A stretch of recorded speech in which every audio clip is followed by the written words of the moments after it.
아멘. 오늘 말씀 열왕기상 14장 1절에서 20절 말씀입니다. 열왕기상 14장 1절에서 20절 말씀입니다. 교대로 읽고 마지막 절 같이 읽겠습니다. 그때 여로보암의 아들 아비야가 병든지라. 여로보암이 자기 아내에게 이르되 청하건대 일어나 변장하여 사람들이 그대가 여로보암의 아내임을 알지 못하게 하고 실로로 가라. 거기 선지자 아히야가 있나니 그는 이전에 내가 이 백성의 왕이 될 것을 내게 말한 사람이니라. 그대의 손에 떡 10개와 과자와 꿀 한 병을 가지고 그에게로 가라. 그가 그대에게 이 아이가 어떻게 될지를 알게 하리라. 여로보암의 아내가 그대로 하여 일어나 실로로 가서 아히야의 집에 이르니 아히야는 나이가 많아 눈이 어두워 보지 못하더라. 여호와께서 아히야에게 이르시되 여로보암의 아내가 자기 아들이 병들었으므로 내게 물으러 오나니 너는 이러이러하게 대답하라. 그가 들어올 때에 다른 사람인 채 함이니라. 그가 문으로 들어올 때에 아히야가 그 발소리를 듣고 말하되 여로보암의 아내여 들어오라. 내가 어찌하여 다른 사람인 채 하느냐. 내가 명령을 받아 흉한 일을 내게 전하리니. 가서 여로보암에게 말하라. 이스라엘의 하나님 여호와의 말씀이 내가 너를 백성 중에서 들어 내 백성 이스라엘의 주권자가 되게 하고 나라를 다윗의 집에서 찢어내어 내게 주었거늘 너는 내 종 다윗이 내게 내 명령을 지켜 전심으로 나를 따랐으며나 나 보기에 정직한 일만 행하였음과 같지 아니하고 내 이전 사람들보다도 더 악을 행하고 가서 너를 위하여 다른 신을 만들며 우상을 부어 만들어 나를 노엽게 하고 나를 내 등 뒤에 버렸도다. 내가 여로보암의 집에 재앙을 내려 여로보암에 속한 산에는 이스라엘 가운데 매인 자나 노인 자나 다 끊어 버리되 거름더미를 쓸어 버린 같이 여로보암의 집을 말갛게 쓸어 버릴지라. 여로보암에게 속한 자가 성읍에서 죽은즉 개가 먹고 들에서 죽은즉 공중의 새가 먹으리니 이는 여호와께서 말씀하셨음이니라 하셨나니 너는 일어나 내 집으로 가라. 내 발이 이 성읍에 들어갈 때에 그 아이가 죽을지라. 온 이스라엘이 그를 위하여 슬퍼하며 장사하려니와 여로보암에게 속한 자는 오직 이 아이만 묘실에 들어가리니 이는 여로보암 집 가운데에서 그가 이스라엘의 하나님 여호와를 향하여 선한 뜻을 품었음이니라. 여호와께서 이스라엘 위에 한 왕을 일으키신즉 그가 그날에 여로보암의 집을 끊어 버리리라. 언제라 하니 곧 이제라. 여호와께서 이스라엘을 쳐서 물에서 흔들리는 갈대같이 되게 하시고 이스라엘을 그의 조상들에게 주신 이 좋은 땅에서 뽑아 그들을 강 너머로 흩으시리니 그들이 아세라상을 만들어 여호와를 진노하게 하였음이니라. 여호와께서 여로보암의 죄로 말미암아 이스라엘을 버리시니 이는 그도 범죄하고 이스라엘로 범죄하게 하였음이니라 하니라. 여로보암의 아내가 일어나 디르사로 돌아가서 집 문지방에 이를 때에 그 아이가 죽은지라. 온 이스라엘이 그를 장사하고 그를 위하여 슬퍼하니 여호와께서 그의 종 선지자 아히야를 통하여 하신 말씀과 같이 되었더라. 여로보암의 그 남은 행적 곧 그가 어떻게 싸웠는지와 어떻게 다스렸는지는 이스라엘 왕 역대 지략에 기록되니라. 여로보암이 왕이 된 지 20년이라. 그가 그의 조상들과 함께 잠에 그의 아들 나답이 대신하여 왕이 되니라. 아멘. 할렐루야. 예, 반갑습니다. 이 아침 잘 나오셨습니다. 하나님께서 또 오늘 말씀으로 은혜를 주실 줄 믿습니다. 예, 어제 말씀드린 대로 오늘부터 또 영상 송출을 하는데 제일 좋은 건 새벽에 나와서 같이 기도하시는 거죠. 예, 아무리 온라인이 좋아도 현장을 따라갈 수가 없습니다. 오늘 새벽에 나오신 모든 분들 하나님께서 큰 은혜 주시기를 간절히 축원합니다. 예, 말씀드린 것처럼 성서 유니온에서 나온 매일 성경이라는 그 묵상집이 6년을 주기로 해서 말씀이 이렇게 계속 오늘 읽어간 부분처럼 이렇게 나누어서 말씀을 묵상하게 되어 있습니다.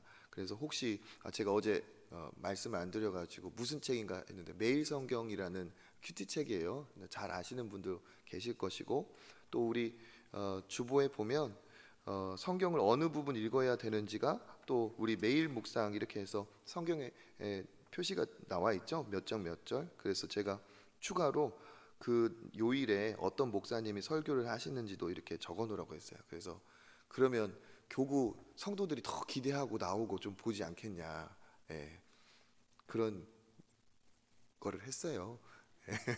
그래서 많이 기도해 주시고 또 목사님들이 좋은 설교할 수 있도록 많이 또 이렇게 기도해 주시면 감사하겠습니다.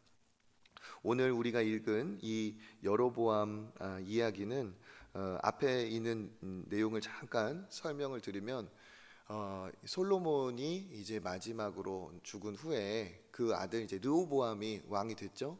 그런데 르호보암이 솔로몬에게 이제 하나님께서 예언하신 바도 있고 르호보암이 어리석은 바도 있어서 그가 지혜로운 어른들의 조언을 듣지 않고 어땠습니까? 자기와 자란 젊은 사람들의 조언을 들어서 그 백성들의 요청을 거절을 했습니다. 그 아버지 솔로몬이 너무 무거운 짐을 지었기 때문에 그것을 좀 가볍게 해달라는 요청이었죠. 그것을 거절하자 어떻게 되었습니까? 이스라엘이 유다 족속을 남기고 이제 10지파가 그들에게, 그 르호보암에게서 등을 돌렸죠. 그러면서 하나님께서 선지자 아이야를 보내서 그 여로보암이라는 사람을 택하여 그 옷을 이제 상징적으로 자기의 옷을 찢어서 그 10조각을 주면서 이스라엘의 10지파를 너한테 주고 하나님이 왕으로 세울 것이다, 이렇게 말씀을 주셨어요. 그러면서 뭐라고 하셨느냐? 너 역시도 다윗의 길로, 다윗이 행한 바와 같이 그렇게 하나님 앞에 복된 말씀을 청종하는 그 길로 가면 너에게도 하나님께서 참 은혜를 대대에 베풀어 주실 것이다, 그렇게 얘기를 했죠. 그랬음에도 불구하고 여로보암이 어땠습니까? 다윗의 그 의로운 길을 따라갔습니까? 가지 않았습니까? 가지 않았죠. 가지 않고 어떻게 했어요? 그 백성들이 아무래도 유다 지파가 있는 그 예루살렘으로 1년에 정기적으로 제사를 드리러 방문을 할 것이기 때문에 그것이 이제 두려웠던 거예요. 그래서 어떻게 합니까? 베델과 단에다가 자기가 모조품을 이제 세우는 거죠. 단의 제단의 모조품을, 가짜 제단을 만들고, 그리고 거기에서 레위인이 아닌 가짜 제사장들을 다 그렇게 세워가지고 거기다가 또 한술 더 떠가지고 그 소로 금으로 이제 소를 만들고 소의 형상을 만들어서 이게 하나님이고 이제 거기까지 갈 필요가 없다, 거기까지 갈 필요가 없고 여기서 하면 된다 했더니 백성들이 어땠어요? 어리석게도 분별력 없이 가까운 곳으로 가면 되겠네, 굳이 우리나라도 거기까지 안 가도 되겠네, 안 그래도 내가 그 다윗의 집 자손들하고 이제 섞이고 싶지 않았는데, 뭐 이런 마음들이 섞이면서 그들이 어땠어요? 하나님을 섬겨야 되는, 그 하나님께만 경배해야 되는 그 바른 길을 저버리고 이제 우상 숭배의 길로 가버린 겁니다. 그러니까 그 신앙이 어떻게 됐어요? 편해졌고 어떻게 보면 자기 구미에 맞게 되었지만 변질이 되어버렸죠. 그렇죠? 그러면서 그들이 그렇게 악한 행동을 할 때 이제 오늘 이 본문의 이야기가 시작이 됩니다. 여로보암에게 문제가 생겼는데 어떤 문제죠? 그때에 여로보암의 아들 아비야가 병든지라, 그 아들이 병이 들었어요. 근데 그 당시 노력을 했겠지만 고칠 수가 없었던 거죠. 그러니까 여로보암이 이렇게 해도 안 되고 저렇게 해도 안 되니까 누구를 떠올렸겠습니까? 자기를 왕으로 세울 때 하나님이 보냈던 그 아이야 선지자에게 가서 물어봐야겠다, 그 생각을 한 거예요. 우리 14장의 2절 말씀 같이 한번 읽어보겠습니다. 여로보암이 자기 아내에게 이르되 청하건대 일어나 변장하여 사람들이 그대가 여로보암의 아내임을 알지 못하게 하고 실로로 가라. 거기 선지자 아이야가 있나니 그는 이전에 내가 이 백성의 왕이 될 것을 내게 말한 사람이니라. 아멘. 여로보암이 아내에게 자기가 가지 않아요. 일단 자기가 가지 않고 아내를 시켜요. 아내를 시켜서 변장하게 합니다. 자기가 그래도 왕이기 때문에 이제 그 정체를 드러내고 싶지 않은 거죠. 본인이 가지도 않고 아내를 변장시켜서 여로보암의 아내임을 알지 못하게 하고 실로에 있는 선지자 아이야에게 찾아가라. 그 사람을 정확하게 기억하고 있죠. 내가 이 백성의 왕이 될 것을 얘기한 그 사람은 진짜 선지자다. 그러니까 지금 그 사람을 찾아가라는 거죠. 그러면서 3절에 보니까 그에게 이러한 선물을 가지고 가라 하면서 그 후반절에 뭐라고 있습니까? 그가 그대에게 이 아이가 어떻게 될지를 알게 하리라.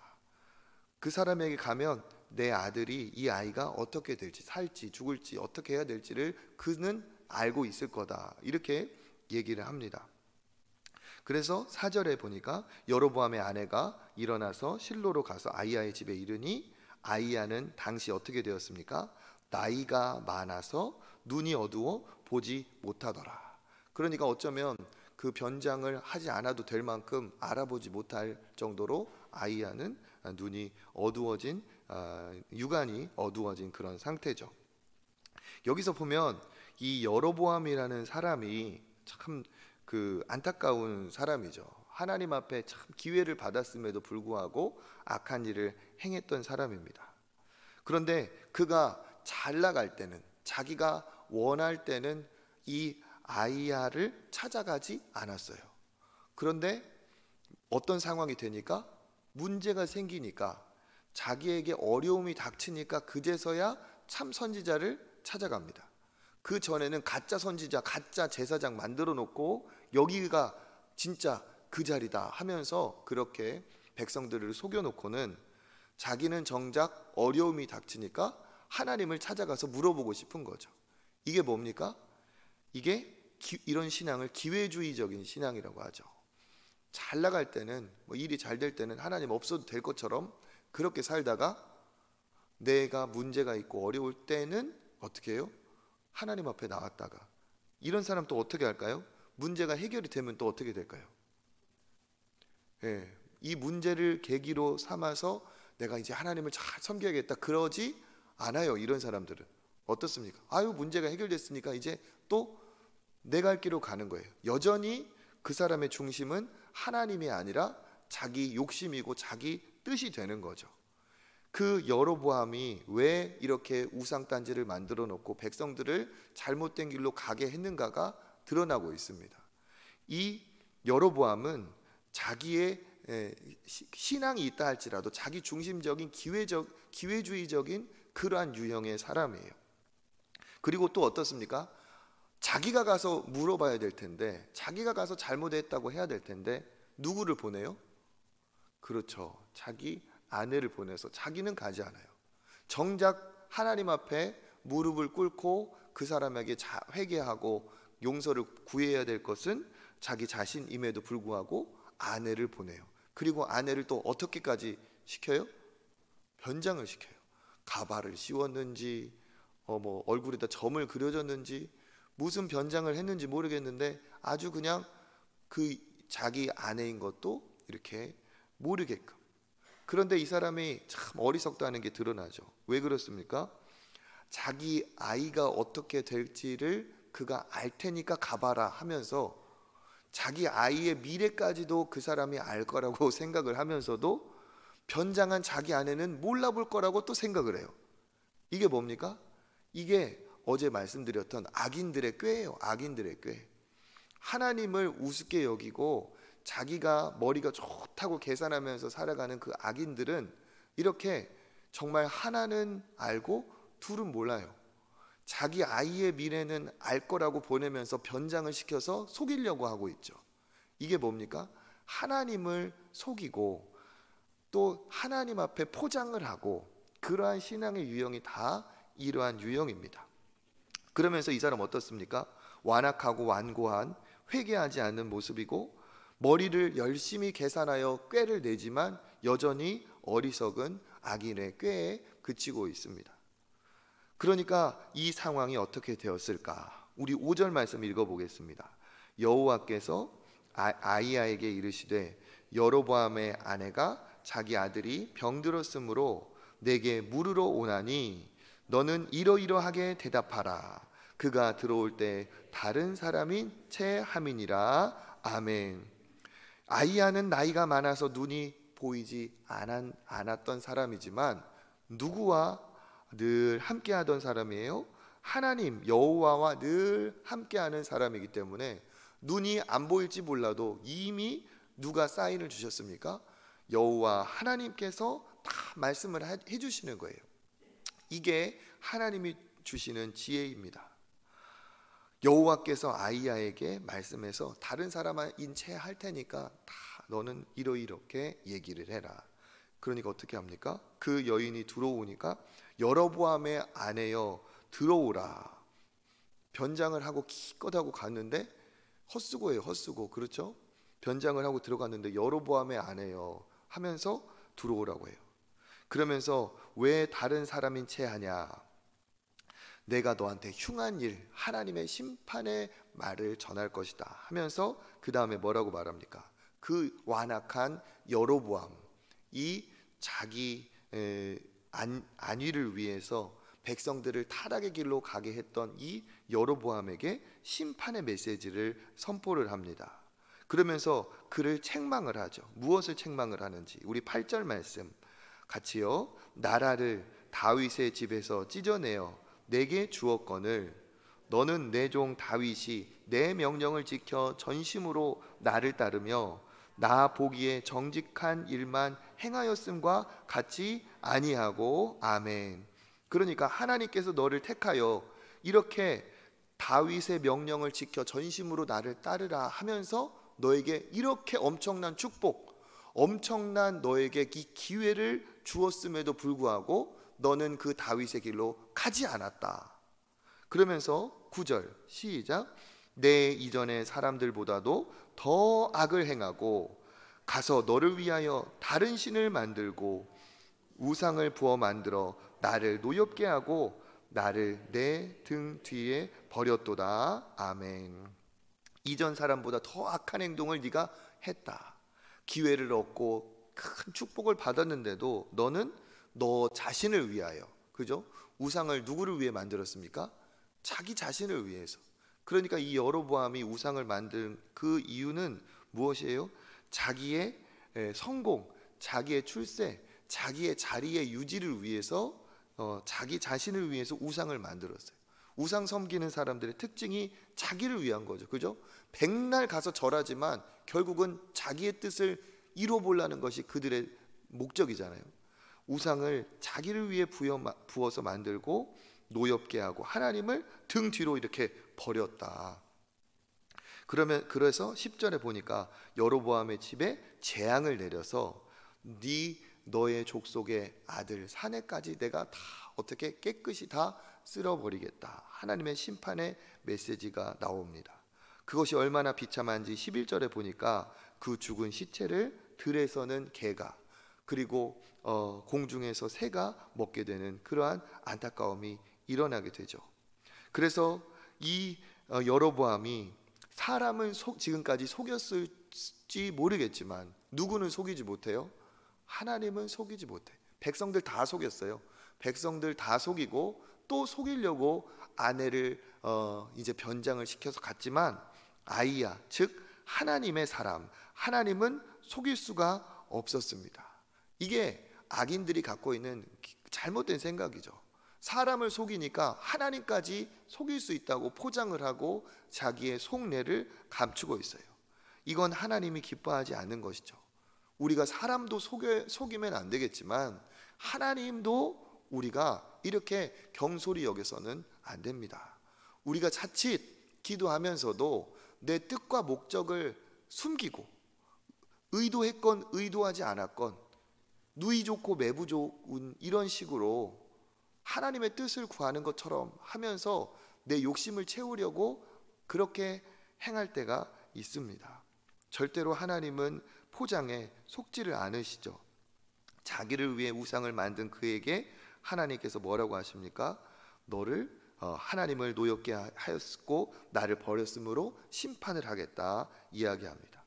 그러면서 12절 13절에 그 아이에 대해서 얘기하는데 그 아이는 죽게 될 거라고 얘기하고 사람들이 슬퍼하는 중에 그 아이를 장사 지내게 된다. 그런데 정말 놀라운 건 뭐냐? 그 아이가 오히려 복받은 자라는 거예요. 왜 그렇습니까? 이제 하나님의 심판이 시작되면 이 아이가 이렇게 온전히 죽어서 장사된 것이 제일 정상적인 죽음을 맞이하고 제일 정상적으로 묘실에 들어간 아이가 유일한 너의 아이가 될 거다 이야기를 하죠. 그러면서 하나님이 참 특별한 얘기를 하세요. 13절 마지막을 보면 그 아이가 이스라엘 하나님 여호와를 향하여 선한 뜻을 품었기 때문이다. 그 악한 집에 이 아이만큼은 하나님을 믿고 따르는 마음이 있었고 하나님은 그것을 알아보신 거예요.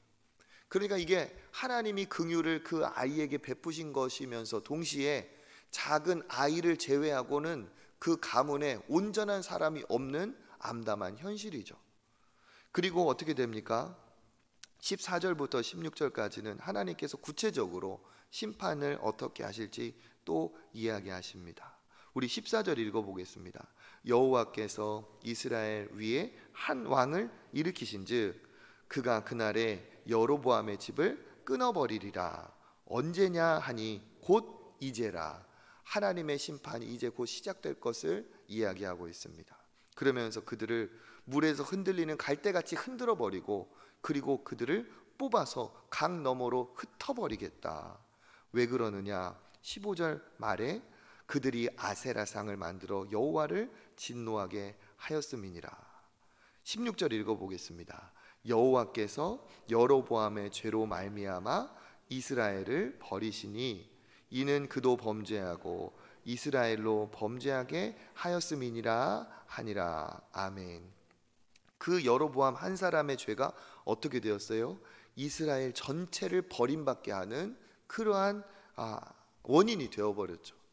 그러니까 한 나라의 왕이 지도자가 악한 길을 가니까 그 백성들이 어떻게 된 거예요? 우매하여서 똑같이 버림을 당하는 안타까운 일이 벌어졌습니다.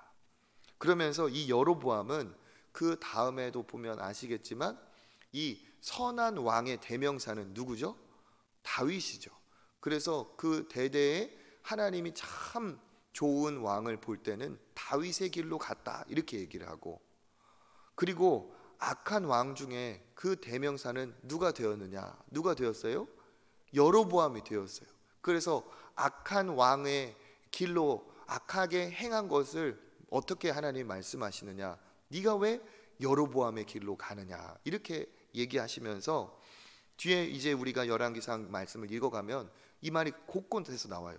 여로보암의 길로 갔다. 즉 악한 길로 갔다. 이 여로보암은 하나님께서 복을 주셔서 기회를 잡은 사람인데 자기의 성공과 출세와 자기의 우상을 끝까지 찾아감으로써 악한 왕의 대명사가 되어버렸죠. 17절 그 아이는 죽습니다. 그 아이가 죽은 것은 뭡니까? 이제 하나님의 심판이 시작되었다는 뜻이에요. 그리고 여호와께서 아이야를 통해 하신 말씀과 같이 되었더라.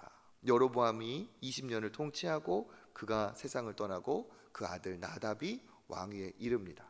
그리고 이 나답이 왕위에 이르렀을 때 하나님의 심판이 임하여서 이렇게 그 모든 예언이 이루어지죠. 오늘 말씀을 보면서 우리가 정말 좋은 이제 신앙인의 모습이 있을 때는 그것을 본을 받아야 되겠지만 오늘 여로보암의 이 모습을 통해서는 우리가 또 좋은 교사가 아닌 반면 교사를 삼아야겠죠. 그렇죠? 이 여로보암은 어떤 사람입니까? 하나님께 기회를 얻었어요. 아주 특별한 선택을 받은 사람이 여로보암입니다. 이 하나님이 받은 복을 가지고 하나님이 기뻐하시는 뜻으로 행했다면 이 사람이 다윗 못지않게 아마 훌륭한 사람이 될 수도 있었어요. 그런데 이 사람은 하나님께 기회를 받았지만 그의 신앙은 기회주의적인 신앙에 멈춰버렸어요. 그래서 어떻게 합니까? 자기 자신의 성공과 평안과 그 왕위를 유지하는 것을 목적으로 삼다 보니까 어떻게 했어요? 자기도 악한 행위를 했고 백성들까지 악한 길로 가게 만들었죠. 자기 성공과 출세를 목적으로 삼아서 실패한 사람의 전형이 바로 여로보암입니다. 기회주의적인 신앙이고 완악하고 회개하지 않는 변장에서 아내를 보내는 그러한 악한 꾀를 내는 사람이고, 하나님의 눈을 가리고자 하는 어리석은 사람이고, 그리고 이 사람은 자기를 위해 백성들까지 범죄하게 한 악한 지도자가 되어버렸습니다. 그래서 여로보암 하면 뭡니까? 악한 사람의, 악한 왕의 그 대표자가 되어버렸어요. 우리의 이름이 하나님 앞에 정말 의로운 본보기, 정말 아름다운 이름의 본보기가 되길 축복합니다. 우리의 이름이, 우리의 가문이 하나님 앞에 복받은 가문이 돼야지, 우리의 가문이 이렇게 여로보암의 집같이 이와 같이 이런 안타까운 길로 가면 안 되겠죠. 여기 계신 분들이 하나님 앞에 기도하고 깨어 있으면 우리로 인하여 하나님께서 그런 은혜를 우리 가정에 베풀어 주실 줄 믿습니다. 하나님은 어떤 분이시냐? 하나님은 사람들의 계략에 속지 않으시는 하나님이시고, 악인은 반드시 심판하는 하나님이시고, 그 중에서도 우상 숭배를 가장 싫어하시는 하나님이십니다. 우리가 이런 하나님이 어떤 분이신 정확히 알고 하나님이 싫어하는 것을 거절하고 하나님이 기뻐하는 것에 힘쓰셔서 하나님의 아름다운 믿음의 사람 되시기를 주님의 이름으로 축복합니다. 기도하겠습니다. 하나님 감사합니다. 하나님께서 이렇게 복된 축복을 주시고 기회를 주셨으나 정말 자기의 출세와 성공에 눈이 멀어서 백성들을 타락의 길로 가게 하고 자기 자신도 하나님을 속이고자 한 이 여로보암을 보면서 우리가 아버지 반면교사를 삼게 하여 주시옵소서. 아버지, 이러한 기회주의적인 현세적인 신앙이 되지 않게 하시고 우상 숭배를 싫어하며 오직 하나님만을 높이기를 원하는 아버지, 이 성경대로 하나님 뜻대로 우리 역시도 그렇게 하나님을 따라갈 수 있도록 은혜 베풀어 주시옵소서. 그래야 하여 우리의 가정이 여로보암의 길이 아닌 아버지 다윗의 길로 행하게 하시고 은혜와 축복의 길로 행하여 우리 기도하시는 우리 집사님, 권사님, 장로님들로 인해 우리 가정이 다 복을 받는 믿음의 가문, 믿음의 세대 되게 하여 주시옵소서. 오늘도 내 아이에게 주신 말씀, 또 깨닫게 하여 주신 말씀 붙들고 기도할 때 아버지, 버릴 것은 버리게 하시고 취할 것은 취하며 하나님 앞에 은혜의 하루 살아가시는 모든 초청의 성도들 되게 하여 주시옵소서. 감사드리며 예수 그리스도 이름으로 기도드립니다. 아멘. 이 시간 같이 또 기도하고 개인의 기도의 자리로 나아가겠습니다. 오늘 우리 찬양단과 3040 유치부 연합 야유회가 있습니다. 또 복된 은혜의 시간이 될 수 있도록 기도해 주시고, 또 화요일에 있는 서전주 노회를 위해서도 기도해 주시면 감사하겠습니다. 은혜가 흘러넘치는 사랑의 공동체 초청교회 되게 하시고 은혜가 흘러넘치는 사랑의 공동체 믿음의 가정 되게 하여 주시옵소서. 이 시간 주님 한번 찾고 기도의 자리로 나아가겠습니다. 주여